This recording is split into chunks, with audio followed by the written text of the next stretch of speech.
and we'll go out back. I'll kick you in the nuts, and we'll call it a day. Well, you have a gambling problem. Can you repeat the part of the stuff where you said all about the things?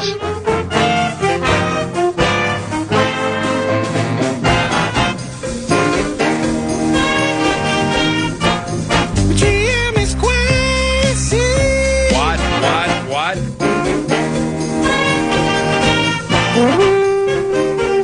It's a covenant cleanup.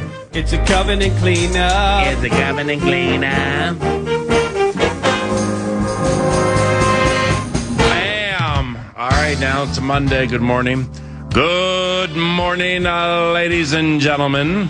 It is now post time to rise and shine at 9 for the 9 to noon radio show at FM 100.3 KFAN. It's your buddy Paul Allen. Brett Blakemore filling in for Nordo. More on that coming up momentarily. We welcome you. Hoffman Cooling and Heating Weekend Wrap is on the horizon. Sweet week ahead of us. Sweet week ahead of all of us. The USA soccer team starts the Knockout 32 Wednesday against Bosnia. And a few days after that, we have the super special family festive 4th of July, ladies and gentlemen. The fill-in producer, along with the full-time producer, they're quite excited about Wednesday. I love my country. Yes, I do. Wait a second. The host, who occasionally fills in for Nordo, the full-time producer, and the fill-in producer today, Double B, we all are quite excited about Wednesday. I love my country. Yes, I do. I was born in the USA, the red, white, and blue. All right, so we if you're looking for something to do this week, by the way, with it being the 4th of July later in the week, we have a massive fireworks display after the races at Canterbury Park on July 3rd.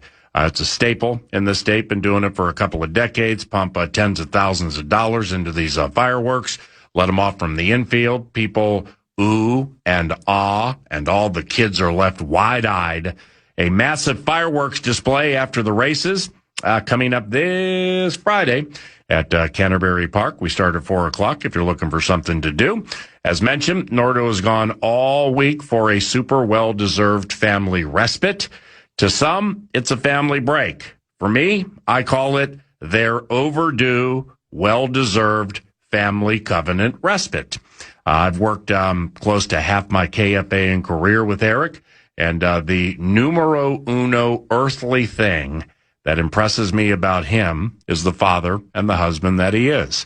So he'll be back next week, and we'll chill, but please enjoy that respite to the very best of your ability, Mr. Nordquist. Let's get Double B into the mix.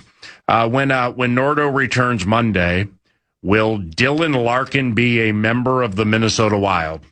I certainly hope so, but my gut tells me it's going to drag out a little longer than that.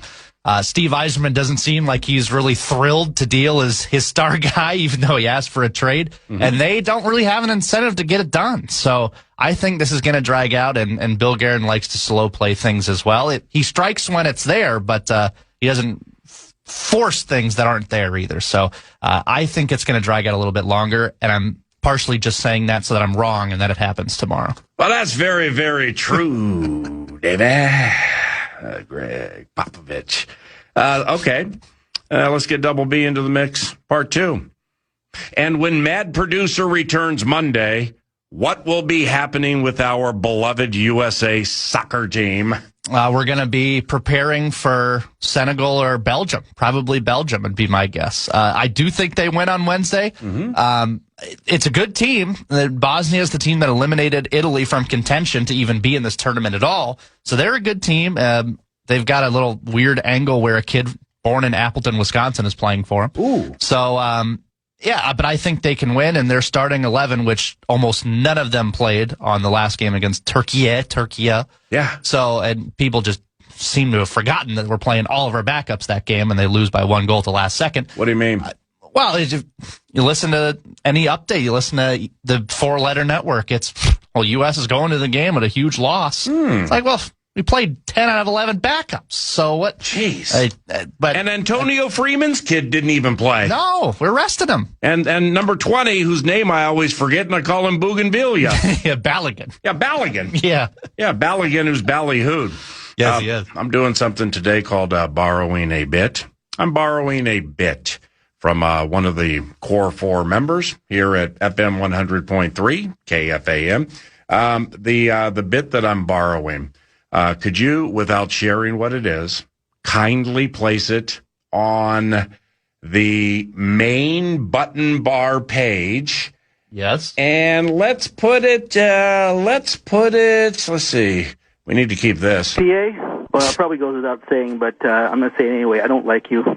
Okay, soccer season. I love my country. I can't go anywhere. This is JJ. Here we go, Paul. I like that one. Yeah, I mean, it's Hagen is PR immortality. Time for 2 more. That needs to stay. Hardcore. Hardcore. Put it right there. Over hard. Yeah, over hardcore football, because we're borrowing a bit today, ladies and gentlemen. We're going to take what was flimsy and we're going to make it sturdy. Are you cool with that? Yeah. All right, right on, brother. Good to see you today, too. All righty, now back at the ranch, here's the deal. Here's a little pop-up scenario, a little pop-up bit we call borrowing the bit. Do I anticipate it will have summer-long legs? The answer is no. But you can never rule anything out this time of the year. Now, we or I don't do this often. In fact, I'm not sure I ever have done it, but it seemed appropriate to start things today. So there will be some bit borrowing today coming up very soon. You see, and hear me right now, please, with open and discerning hearts. All right, we're back at the ranch. It's a Monday. So the Timberwolves trading for point guard LaMelo Ball was the centerpiece topic Thursday, and it popped right before 9 to noon started, and yours truly became rattled. I became rattled. Rattled not because I was so forlorn over losing Naz Reid. It was because, for multiple reasons, including some distraction factor involved in my life at that time professionally right in front of me, I also went a little I, not thy on the bit, and here's what I mean. So let's get into the super exciting crafting weeds just a little bit, all right? As I mentioned the last time I was on the radio, which is the audio, but we still call it radio, that with LaMelo Ball, yours truly had watched him a bunch. And every time I watch him, kind of like never know what to think. All right. With respect, the same thing is I've said the same thing, and I mean the same thing with Vikings quarterback Kyler Murray when he played for the Arizona Cardinals. Called Kyler's games, seen Kyler play a bunch of times. Like, love that. Runs like the wind. Could do without that pump pass. Talented, just don't exactly know what to think with LaMelo Ball and or Kyler Murray. Now they're both here. So Thursday early morning, when I saw the right people, now we're talking early, like 6:45, 7 in the morning, the right people like Johnny Athletic were steamy with this. LaMelo was still a Hornet, and Naz Reid was still a member of the Timberwolves. Now, FIHA, F-I-H-A, FIHA, Fairness and Host Act. For all my faults, of which there are plenty, doom scrolling is not one of them. So Thursday, about 6:45 or 7, popped into work, got after it, and saw the LaMelo Ball thing was percolating because Johnny Athletic had started tweeting about it and writing about it. So that means it's probably going to happen. I'm like, cool. So I'm going to write it out and start with the young man's stats and bio. LaMelo Ball. Then I went down the injury rabbit hole, which took me 45 minutes to research, corroborate, and craft after watching the YouTube clip of LaMelo Ball just shaking on a defender and with a smile on his face only to heave some strange one-footed three-pointer he actually thought would go in. I always love that one. So I'm about done languishing and lamenting over LaMelo. And I'm like, all right, here we go. We got the Tolstoy ready. We're all ready for the 9 to noon presentation. And the languishing and lamenting and handling of LaMelo Ball stuff in case it happens. Well, it happened. He got traded here, and I was like, damn. I mean, it's cool that he got traded here, but damn. I mean, it was 14 minutes before 9 to noon, okay? So feel me here with a discerning heart, please. So I started, I had my stuff ready and everything, and I started with a bunch of Ball concerns and confusion, and knowing I would hit the good stuff the second part of the radio show. Never got to the good stuff. So, in the weeds here, I'm looking for grace from the discerning ear. When LaMelo and Nas went down, I wasn't prepared. So I mashed on all I knew for sure, and that involved the injuries.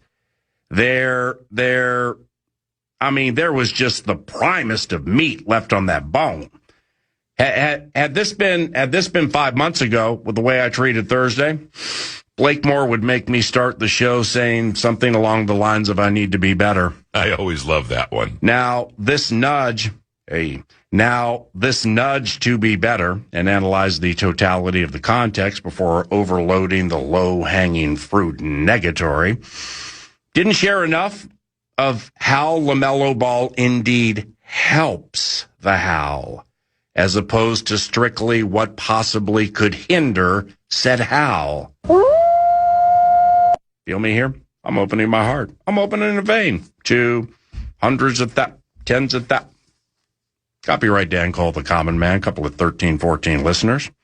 So we opted to borrow a bit to fix this, okay? It's a high-end noon to 3 bit, and I love it every single time I hear it. And it fits wonderfully for the topic at hand. The Timberwolves traded for enigmatic LaMelo Ball, and I really did the listeners a disservice with my basketball mind. So after a vocal maintenance day Friday and some basketball friends deeply rooted in my covenant like Real Stats Dave, King of the Rubes Jimmy Knutson, and Canes loving Luke G at church yesterday, getting into me for failing to point out more positives with our new point guard, there's only one way to handle this, to handle the verbal L, the narrow-minded approach to the move. You doom scroll, and I went to 75% doom and gloom on the Ball bit because I was rattled and unprepared. I always love that one. I missed the forest for the trees, so let's borrow a bit. And here's the bit we're borrowing, all right? It's like, with borrowing a bit, kind of goes like this. But it's like, LaMelo Ball is hurt every second of the day and steps on fans' feet and he breaks ankles. LaMelo is super exciting. We needed a high-end point guard and he makes threes from the logo like Caitlin Clark. Bit borrowing. You like that, Brett? It's good. It shocks you. I'm borrowing a bit, but wait.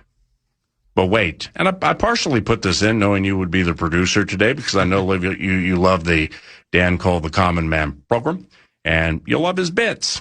So I felt we would put this in today, but respectfully, one cannot borrow a bit without permission from the creator of said twist. That would be Dan Cole, the Common Man. So we asked permission, and here's what he said. Nash, that's common. I call you Nash for short, national treasure. I understand you want to use the negatrometer. I grant you permission, but be very, very careful with it. It's not as powerful as old Sparky, but it sure will give you a jolt. Yada. I always love that one. So we have permission to use the negatrometer, and that was out of respect, calling Common, saying, hey, I want to use the negatrometer. What do you think? It's like, hey, LaMelo, how about all those one-footed three-pointers you keep taking? You're a tall point guard. You're going to make Anthony the best spot-up shooter in the NBA, even with the one-footed threes. How about pushing the pace with Anthony and making this thing the greatest show on turf. Is that what you do, LaMelo? There are those who say you kick it off your knee and then you step on a fan's foot and you break your ankle. But Anthony Edwards, one of the best spot-up shooters in the NBA. You're going to break everybody's ankles and get it too. Anthony Edwards, we're going to win every game. What about having a true point guard, enigmatic as he can be? He's not enigmatic. LaMelo's a bigger guard. Maybe he's like Magic Johnson or an Iron Man like AC Green, who played 1,192 consecutive games. That felt good. Thank you, Common. Thank you for the discerning ears. And indeed, thank you, Dan, the man on the fan. And thank you, Double B, loves Common's bits. But seriously, I needed some deeply rooted Covenant dwellers to verbally smack me upside the noggin. It's the other side of the story. It's our side. Howling with the homies. The Hootie Who? The Who in Hootie Who is named LaMelo Ball. Hootie Who? LaMelo Ball. So today at 10, we got some ball of confusion talking points I worked on this weekend with elite NBA minds, and truly, I'm excited to see what gels here with LaMelo Ball.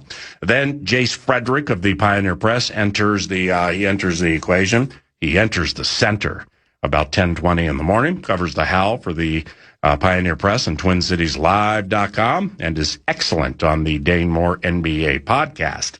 But before we get to Russo Radio, it is now post time for the weekend wrap.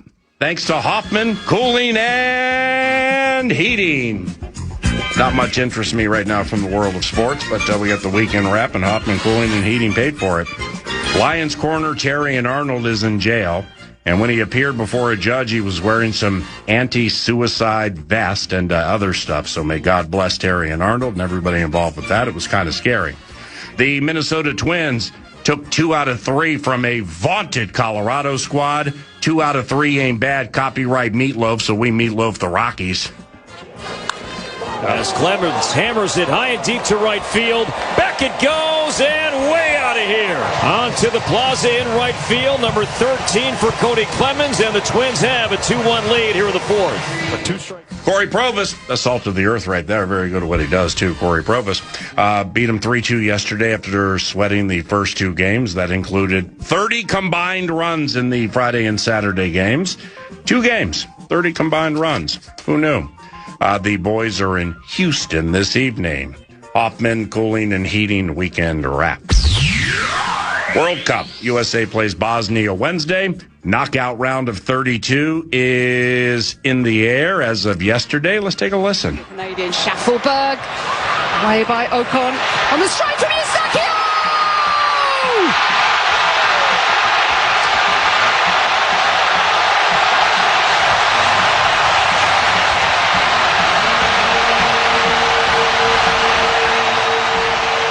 That's a hell of a highlight of the Vuvuzela. Hello? She gonna talk again? This thing on? She gonna talk? Eustachio and Canada are writing a new chapter of World Cup history. Well, that sounded beautiful. South Africa all done. Canada moves on, right? And what's happening today? Canada moves on, right? Yeah, Canada moves on. So they will be in the round of 16. The games today, Brazil, Japan, which will be a barn burner. Germany, Paraguay, expect Germany to win that. And then another barn burner tonight, Netherlands, Morocco. That'll be a good one. When does Mbappe play? When does Mbappe play? That's a great question. They play tomorrow at 4 o'clock in Sweden. Okay. Sweden. If you coach the French World Cup team, would you find that you face a conundrum? What do you enjoy doing more?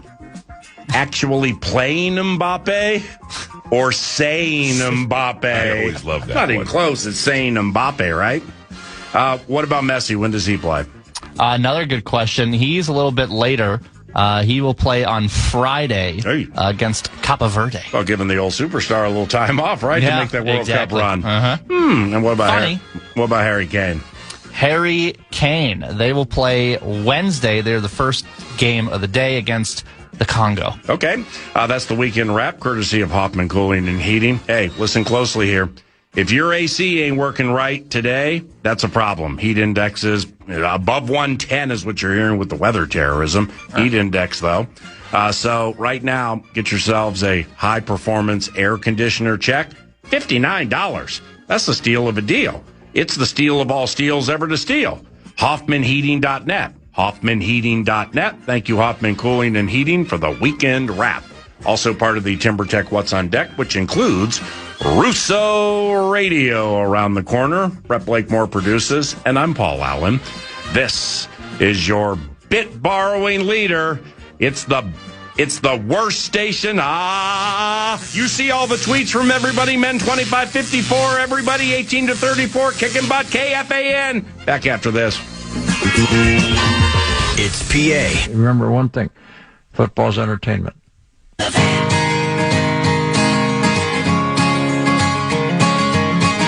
on, let's drum that thing. 1, 2, 3, and. Ooh, that sounds good. Russo. FM 100.3, KFAN. Hey. Russo.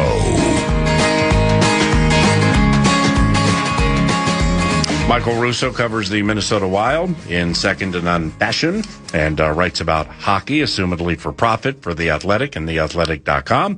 Learn more about him at Russo Hockey via X, at Russo Hockey via X. Michael, Paul Allen, late June. Thank you very, very, very, very much for the help today. How are you? Good. How you doing? Excellent. Good to hear from you. Meaty piece you and Joe wrote that I read yesterday from The Athletic. That was a meaty piece. It's Minnesota Wild speculative story about Dylan Larkin and some other things. Very meaty. Late June can become juicy in the NHL, can't it? Yeah. I mean, it's definitely fun, especially this June. I mean, this June has been there have been some franchise-altering trades, league-altering trades. It's just truly unbelievable, the number of huge trades that have happened throughout the league, and I don't think we're done yet. I mean, obviously Dylan Larkin is still on the block. Jason Robertson's still on the block. Zach Werenski appears to still be on the block. And so, the question is, what did the Wild do here? Free agency starts in 2 days. They obviously have their sights set on trying to trade for Dylan Larkin. But they also have a ton of business that they got to get done in free agency because they're losing most likely Zuccarello. They're losing most likely Tarasenko. They've lost Johansson, so that's 3 top 9 wingers that are leaving that they've got to replace. And so if you don't get Larkin done on that day, you can't wait around forever. And so I genuinely believe if they can't get this done in the next couple of days, the Wild are going to have to do business on July 1 and try to get some players in here, and that could really mean that they're going to go into next season, at least currently, with the centers that they have on the roster. Discerning ears and those of the learned variety may have noticed Michael spoke in declarative fashion there. We're going to get into it momentarily. First, why were you watching Mark Parrish highlights on your computer this weekend? I was bored. The Wild they had 5 picks on day 2, but they traded up twice, so they only had 3. So I was just waiting around. And so the Wild's director of European scouting, Rico Pearson, as they call him, he's been here for 20 years. His first NHL fight was in 1999 when Mark Parrish was a rookie. And so I just kind of went down the rabbit hole of looking back on that fight because I covered that game. That in South Florida when Rico, who was a member of the Blues at the time, fought Mark Parrish and handed him his first NHL fight. So I just, I Googled it and there it was. And so, so Rico, was actually running the Wild's draft table because Judd Brackett's now the assistant GM in Toronto. So they're going to hire somebody to replace Judd here in the coming weeks. I was just out of boredom and I was watching Mark Parrish highlight fights. All right, so and then videos, by the way. Right, man, was he a good player? At Russo Hockey's where I found it. Live Michael Russo's life with him at Russo Hockey. You know what's crazy is I still have. I should give this to Parrish. I still have a Mark Parrish VHS tape in one of my drawers, probably in my attic or something. from his rookie year when the Panthers put out a promo video. This is how they used to have to do it back in the day. Mm-hmm. As a writer, before you'd vote, you get all these VHS tapes in the mail from teams to try to pump up their guys for like Hart trophies and Calder's and things like that. And I have a Mark Parrish rookie highlight video somewhere in my attic that I should give to Parrish. I haven't put it on a DVD, but in that video is that fight. I'm positive of it. I think you'd love it. They drafted 3 last week, did the Minnesota Wild. Centerman Adam Anderson in the 3rd, forward Caden Lemire in the 4th, and goalie Philippe Ruzicka in the 5th. What do we know about these guys? They're big. In fact, the Wild drafted 3 guys, but these guys have the size of about 6 guys. So 2 of them are 6'4". The goalie is 6'7", so about 6'9", 6'10" on skates. Obviously going for size. I don't think they actually set out technically to do that. I think it's just where it landed. Anderson's the center. I mean, they're all projects when you draft as late as the Wild were, but they obviously liked Anderson. My gut, even though nobody confirmed this inside the Wild, is that Toronto was picking 3 picks after the Wild in that one round, and I bet you they thought that maybe that Judd Brackett loved this Anderson kid and we're going to draft him, so they wanted to get above them and take the kid. Rico Pearson, as I mentioned, he's their director of European scouting. He's also Swedish, so he's based in Sweden. He knows this kid really well. Probably was pounding the table for them to get him, and we'll see if he does something. He's got the size and the ability to be an NHL player, but when you draft, an 18-year-old in that round, they're all projects pretty much. And you have flaws, right? I mean, he's not the greatest skater in the world. He doesn't have the greatest shot, but they really believe that he's got the ability to turn into a quality centerman. They also like this Lemire kid, moved up to get him. And then the goalie, look, this organization, obviously have Ballstat. They have Gustafson signed long-term. They signed Halava as a free agent a couple of years ago. He didn't pan out. They're going to dump him actually today. They're not going to qualify him, and he'll become a free agent on Wednesday. So they don't have a lot of goalies in their system. They have the William Russo kid who they drafted that's on an AHL deal. They have Chase Woodsky, who they did draft. They just signed. He's turning pro this year. And they signed Riley Mercer, who's actually Dawson Mercer's brother, who plays for the New Jersey Devils. So they have goalies in their system, but goaltending was obviously an issue for them last year in Iowa, and they're trying to add some more to their pipeline, and we'll see if this kid, that they drafted late pans out. All right, so Judd Brackett, an important cog with the Minnesota Wild, specifically with drafting. You've mentioned where he is and that he's gone. Did you notice anything different with the approach, given Brackett no longer is part of the mix, or is it too early?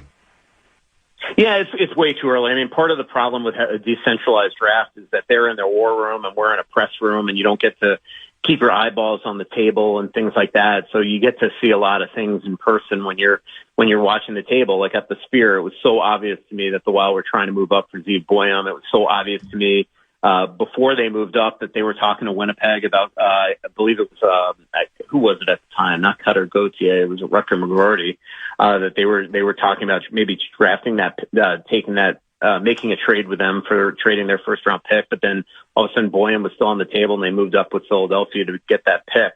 So, I think that is the toughest part. Also, again, the Wild didn't have a first or second round pick, so they went into day 2 with 5. They moved up twice. They wound up, this team with very few prospects, drafted the smallest class that they've ever had, 3 total players on Saturday. But again, they're in a war room.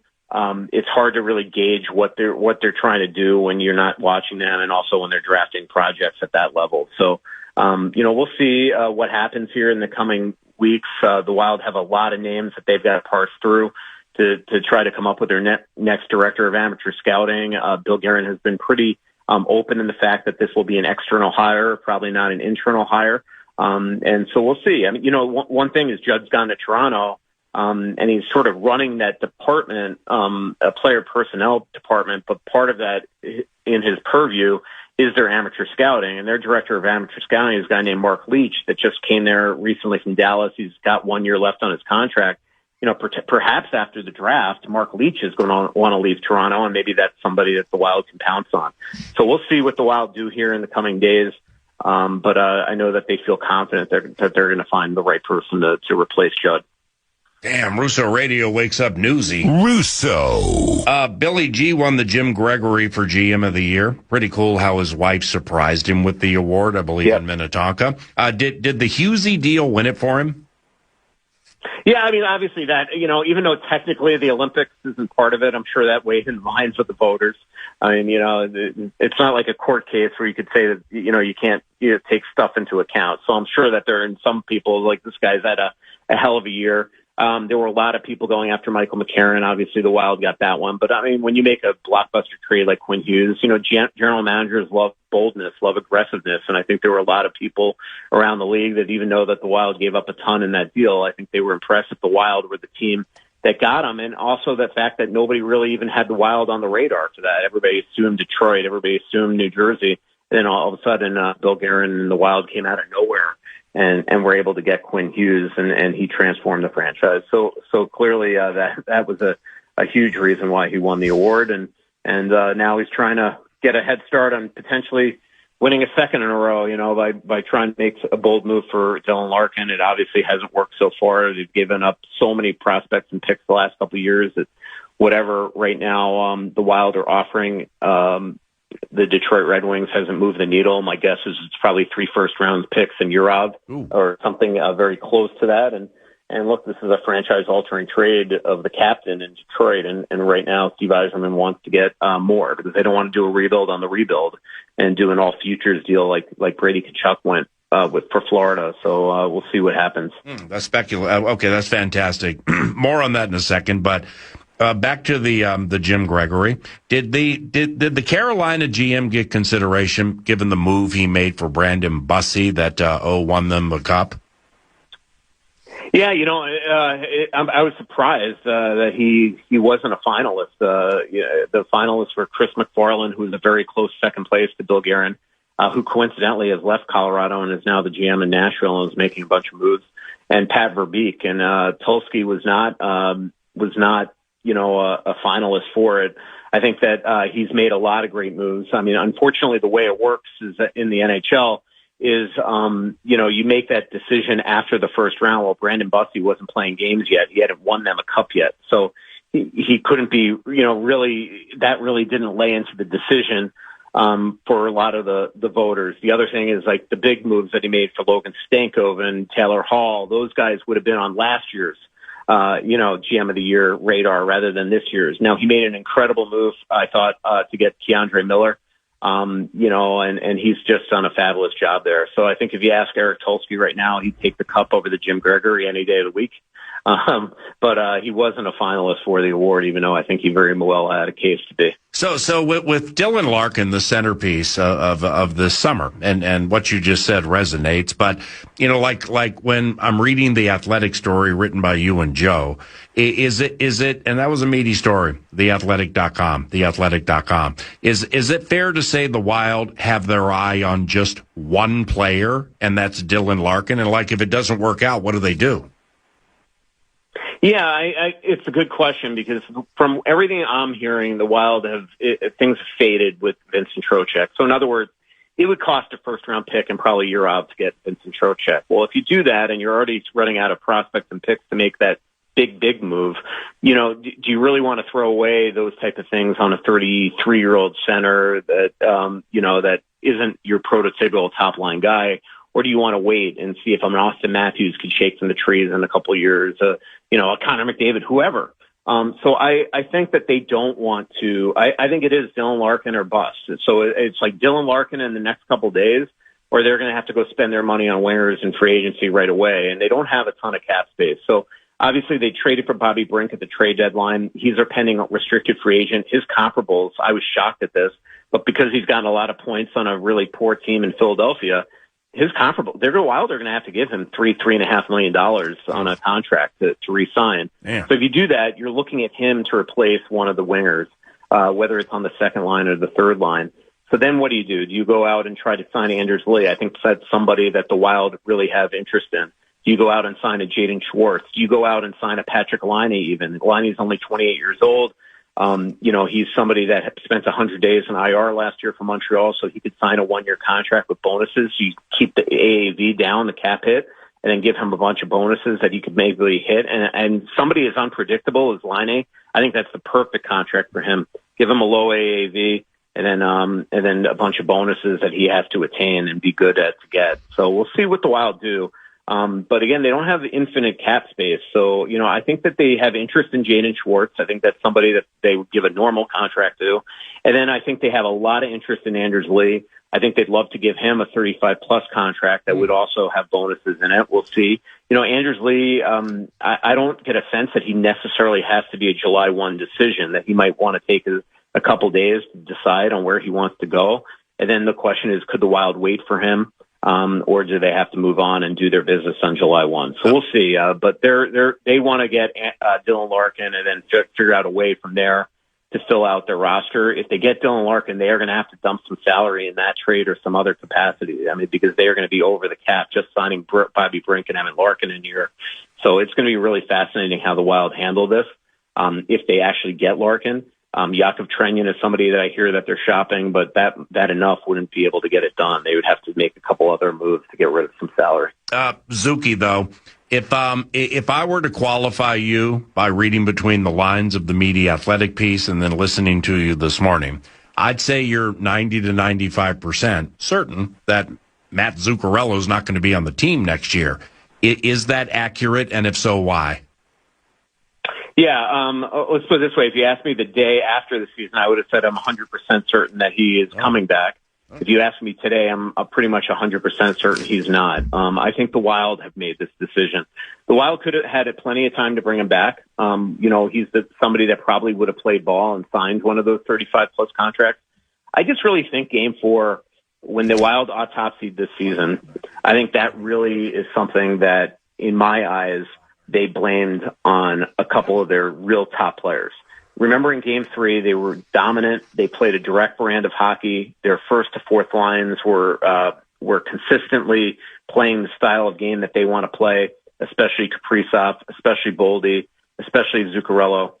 And then Game 4 was the complete opposite, and Zuccarello and Kaprizov might have been the worst players on the ice, and they weren't very good in Games 5 or 6 either, where, remember, Kirill, at least on paper, didn't have any shots on goal in those games. I think a lot of times they feel as good as Mats is with Kirill and as much chemistry as they have, Mats kind of drags him into an East-West game. Ooh. And that when Kirill gets off the beaten path of not conforming to the team, that a lot of it is the style of play that he plays with Zuki. So I really think Game 4 changed the mindset of what Bill Guerin wanted to do, because this could have been done. It hasn't been done, and there's a reason why it hasn't been done. And everything that I get the sense is that they have decided to essentially walk him to market and try to change the complexion of their team, because at some point you have to go on anyway, because he's turning 39 before next season anyway. So he's not going to play forever. So it's, in other words, cut the cord now and get Kirill starting to get used to playing with other players. If you go out and sign an Anders Lee or a Jaden Schwartz or a Patrick Kane or a Claude Giroux or Patrick Laine, you don't necessarily even have to put him on the line with Kaprizov. You can move a Boldy up to that line and have one of those guys on the second line. So I just think they've made the decision. I think there's going to be a lot of interest for Zuccarello on day one of free agency. The team that really screams to me is LA, because if you're Zuccarello, you want to get to playing with somebody that is extremely like a Kirill Kaprizov. Well, you put him on a line with an Artemi Panarin. You put him on a line with a Kevin Fiala, and that could be really magical. Anaheim's another team that makes a lot of sense for Zuccarello because he's so tight with Chris Kreider. So I think there's going to be a lot of interest in Zuccarello. And the other thing is I get the sense from Zuki and people that know Zuki well that he is not happy the way that this has played out. And so even if the Wild circled back for him today or tomorrow, it just would be shocking to me if Zuccarello, with the pride that he has, just says, okay, I'll come back. So we'll see. Anything can happen with one phone call, but right now I get the impression he's leaving. Is this something where, respectfully, you check with Kirill Kaprizov before letting Zuki walk, or does it not work like that? I don't think that Bill Guerin's like that. Yeah. I don't. I mean, maybe he will out of respect after the fact and explain his rationale. But in a lot of ways, Kirill made his bed. if this was a year earlier, maybe you would. Yeah. And remember 2 years ago, they did bring back Zuki to make Kirill happy in a large part. Right. But also, because they're so good on the ice together. Kirill made his bet. He signed his 8-year deal here. I don't think there's really necessarily a reason why you have to check with him. Life is going to go on. He's got no choice but to come back here and try to, be the best brand of Kirill Kaprizov they can get. I'm sure Kirill's confused by the whole thing, but Kirill's also not stupid. He knows that at some point here in the next year or two, Matt Zuccarello is retiring from the game of hockey. Right. And that at some point he's got to start playing with other players. So, I still think that if it were me, I would have brought Zuki back, because I also remember when this team got off to a horrific start this season and had 5 wins in their first 13 or 14 games. Matt Zuccarello returned to the lineup, and the Wild went 10-0-2 in their first 12, and they turned their entire season around. He's still a very, very good player that does make Kirill better when they're on top of their game. But I also see from the Wild standpoint too, where they feel like Kirill sometimes turns way too many pucks over, and it's because they're trying to make these great give and go plays. And I just feel like they've made the decision to sort of move on in this circumstance. Time for two-ish more. Bobby Brink, he was part of the media athletic piece. When Guerin says Brink has a lot of room to grow and needs to learn certain parts of playing a certain brand of hockey, what do you deduce he means? I probably just, maybe being a little more assertive. Like, the one thing I like about Bobby Brink, and he's got a ton of skill, is he is willing to go to the tough areas. He's not Jackson Blake, but he reminds me of Jackson Blake from the standpoint of being willing to go as an undersized guy to the tough, hard areas. Like, I grew such an appreciation of Jackson Blake watching him throughout this Stanley Cup playoff run for Carolina. It's unbelievable. Like that, I think the world of that guy, and they'd love for this guy to become that. He could skate. He's got skill. He goes to the tough areas, but he's got to be harder on pucks. And he's got to be more assertive. Like, they are going to pay him a lot of money this offseason, and they are going to need him to produce next year. And so I do think that, especially come playoff time, they don't need him to be a tweener anymore. He's got to take control and know that he's a very important player on this team, and he's going to have the chance to play potentially even in the top 6 at times, get power play time, all that type of stuff. And I just think that there's a reason why they pretty much stopped playing him in the playoffs, and he's just going to, he also got hurt too. Like, right. He dealt with shoulder issues before he got here, and clearly got hurt there in the one game, and and that you always worry about, because a lot of times just subconsciously you don't want to put yourself into tough positions, and I just feel like John Hines decided in the playoffs to go with players that he felt more comfortable with, but they're going to pay him. And John's going to have to get used to feeling comfortable with Bobby Brink, and I think that Bobby has the ability to be a really good player in this league. Lastly, when following the team via @Russo Hockey, okay, or the Athletic, but @Russo Hockey, that's what we're all going to do. What do you believe will be the next shoe to drop? What will splash first, or will the tide stay calm? I think that if Larkin does not happen on July 1, the Wild have to do their business. So I could see an Anders Lee. I could see Jaden Schwartz. I'm shocked, but I do think they have interest in Patrick Laine. I'm shocked because 3 years ago, Patrick Laine wouldn't waive his no-trade clause to come to Minnesota from Columbus because he thought that the Wild weren't in a position to win right away, and chose Montreal. Knowing Bill Guerin, I'm surprised that he's willing to forget that, but it sounds like they're willing to, because they're in a position where they really got to get guys on really quality contracts. So I think they have interest in them. And then there's going to be less probably newsy things, but I think the Wild are extremely close to hiring a coach for the Iowa Wild. I think they want to hire a young, up-and-coming coach that could be somebody that brings stability and grows with Iowa, rather than a veteran coach that is going to use it as a stepping stone to get back to the NHL, the way a couple of their coaches have done it since. So I think that we're going to find out very soon that the Wild have an Iowa coach. It's going to be a young guy that has some coaching experience in the American Hockey League, that, maybe even a local guy, who knows. So I think that's really kind of the next couple things on my radar. And then obviously the Quinn Hughes extension. They haven't really gotten down to the nitty gritty yet. That will happen soonish. I've talked to his agent a ton lately because his agent's got everybody. He's got Patrick Kane, he's got Dylan Larkin, he's got Quinn, he's got, his agent's a super agent, Pat Brisson. So I don't think there's any rush there. I don't think this is going to be anywhere as difficult as a negotiation as it was with Kirill last summer. But this, I don't think will go 8 years. The Wild would love to sign him for 8 years. But we've been saying for months that we just guess that he would want a 3-year deal to align himself with his brother Jack Hughes and become a free agent. And a 3-year deal is not bad. I mean, 3-year deal is giving the Wild 4 years, and they are in a win now window. So, if you bring Quinn here at 26 years old on essentially a 4-year deal, a 3-year extension, that's a pretty good term for a player that's going to get a ton of money and could transform this franchise and make this team a true cup contender. And it buys you time to maybe go get that top center if it's not Dylan Larkin right away. Trampled by Turtles, July 11th, Minnesota Country Club Festival in St. Paul. You'll be there, right? Or is that the time you visit the Isle of Patmos? I will be in Monaco, probably on a yacht somewhere, maybe. I don't know, or maybe at the Monte Carlo Casino, throwing down some euros on the craps table. Unfortunately, I would love to be at the Trampled concert, but unfortunately, I'll be with LaPanta. Are you back July 22nd? 14th. I'll be back the 22nd. Okay, they play at Fenway Park, MGM Music Hall at Fenway. Holy cow, that sounds phenomenal, doesn't it? Yeah, not only that, you just gave me a great idea because I have to go to New York on the 23rd. So maybe I just take the train down from Boston. There you go. That's a done deal.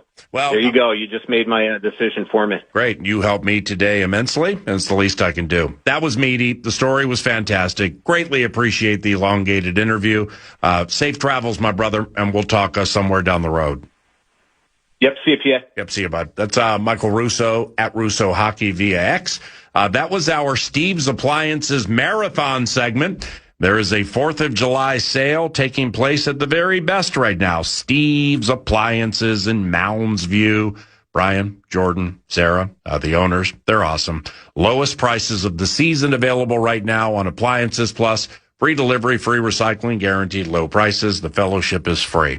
StevesAppliances.com. If you need appliances, just believe in what 9 to Noon has shared with you for coming up on 3 decades now with these endorsements and with these clients. When I tell you that they will take care of you by mentioning 9 to Noon, that is a promise. So if you're looking for appliances with fast delivery, free recycling, guaranteed low prices, and the lowest prices of the season, the 4th of July sale for Steve's Appliances, second to none. 7,000 square foot showroom in Mounds View. You will not regret bundling your laundry situation or your kitchen appliances, stuff like that, with Steve's. Salt of the earth Steve's.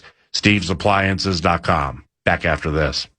It's PA. Bounces off the backboard. Big shot by Jared Spurgeon. Weekdays 9 to noon on The Fan. For more information, check your watch and tell me what time it is. 9:56. Now peek your head out and tell me what the climate is. Double B just said it's hot and it's swampy and it's humid and all of that. Stop him! It is now post time for Vikes Bites. Vikes Bites has returned to the Love Covenant. Thank you, Kinmount Exteriors. KinmountExteriors.com. Thank you for aiding 9 to Noon with Vikes Bites. And this is more, I believe, for tomorrow than today, because we filled up a little more than I thought we would for this 9 to Noon radio show today.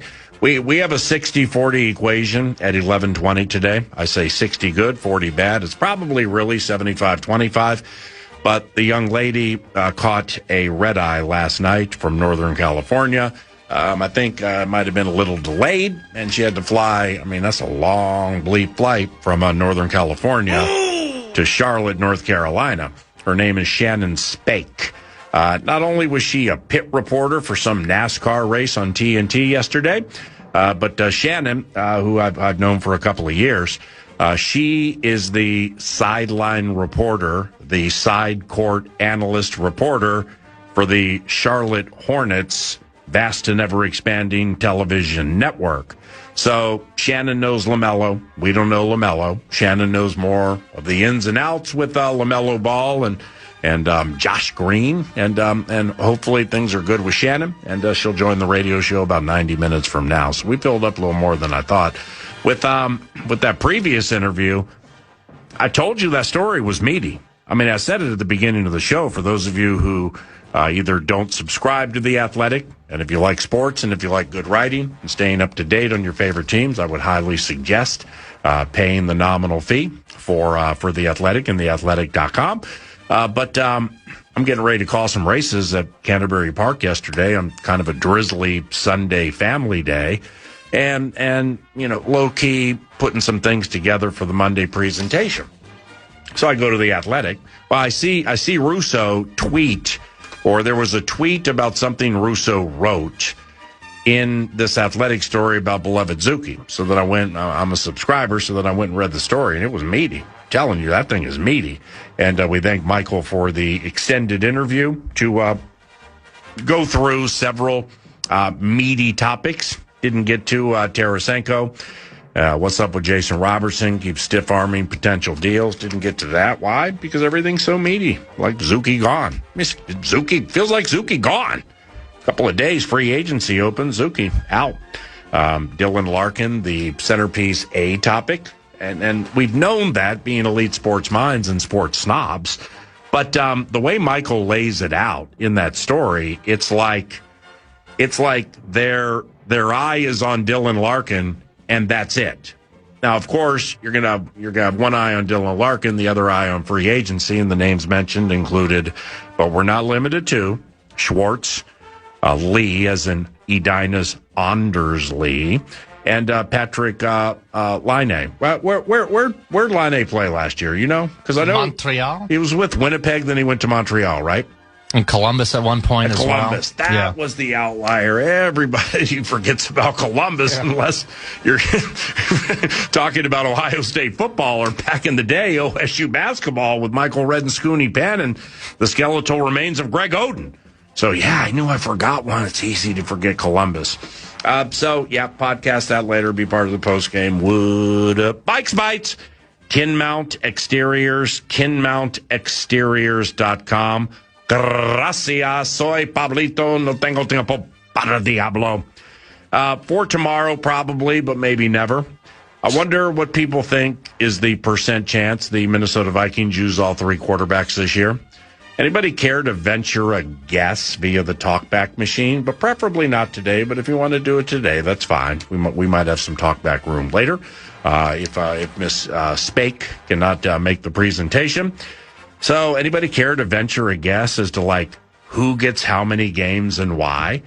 I mean, Vikes Bites reemerges in June. Yeah, I might punch him in the face. Reemerges in June and almost July, and everybody's gone, but Kinmount Exteriors, KinmountExteriors.com. And thank you. So, Vikes Bites, here we are. So, the Vike Bite, I guess, would be percent chance they use all three quarterbacks this year. Kyler Murray, J.J. McCarthy, and Carson Wentz. Now, I do have some steam and some context on that, by the way. And I think we might save that for a little later. And it involves attending Adam Thielen's retirement party a couple of Saturdays ago. I was honored enough to be able to go to that. Royal Gold Club. You're fantastic. I think it might be in Afton, something like that. Holy cow, what a nice place that is. I saw Chains, as in Kirko Chains and his wife Julie. Good to see that they're starting to settle into Nevada life, starting to settle into Henderson, Nevada life. I couldn't get Kirko to crack on my Mendoza lines. See if I can get a little bite, Raiders bite. From Kirk Cousins, but I couldn't. Chatted about Kubiak and Andrew Janocko, former coach, assistant coach for the Minnesota Vikings, and those Super Bowl rings and just how zany this whole thing is. Holy cow. at that retirement party, I saw Jarius Wright. Jarius Wright. We recalled the overtime walk-off at the College Stadium against the Jets. That triggered a Nordo parody, I believe. Can't remember what it was called. It might have been Teddy Beat the Jets. But it was Jarius Wright who walked off on Leonard Williams, Sheldon Richardson, and the Jets, Jets. That's like almost a decade and a half ago because it was at the College Stadium. Great seeing Jarius Wright. And a key conversation transpired with somebody else at this retirement party about the Minnesota Vikings and the quarterback situation. And we're going to end it right here and continue this later or tomorrow because I think I got some good meaty stuff right now. And if Ken Mount Exteriors is in, then I guess we got to put Bikes Bites in the set list tomorrow. Why wouldn't we? I mean, it's the age of the squeeze, so you got to make sure that Ken Mount's not getting squeezed. The 9 to noon received, really no certainty, believe it or not, on who the quarterback will be for the Minnesota Vikings against Blake Moore's Green Bay Packers. And the person really didn't care because that's how much said individual likes the 2026 Minnesota Vikings and specifically the Minnesota Vikings offense and is the newest well-respected human being to rave to me about one of the new coaches, Frank Smith. Oh my gosh! I mean, it's just been all over the place. But this was from a different person who would. This opinion mattered. I mean, this take really mattered. I can't wait to share the rest of it with you and open up Northern Fire talkbacks tomorrow, I believe, with percent chance they use all three quarterbacks at some point this year. So that's Vikes Bites, and we'll do it again tomorrow, courtesy of Ken Mount Exteriors and KenMountExteriors.com. LaMelo Ball. It's still kind of the June sports A topic around here until Dylan Larkin either stiff arms us or joins the covenant.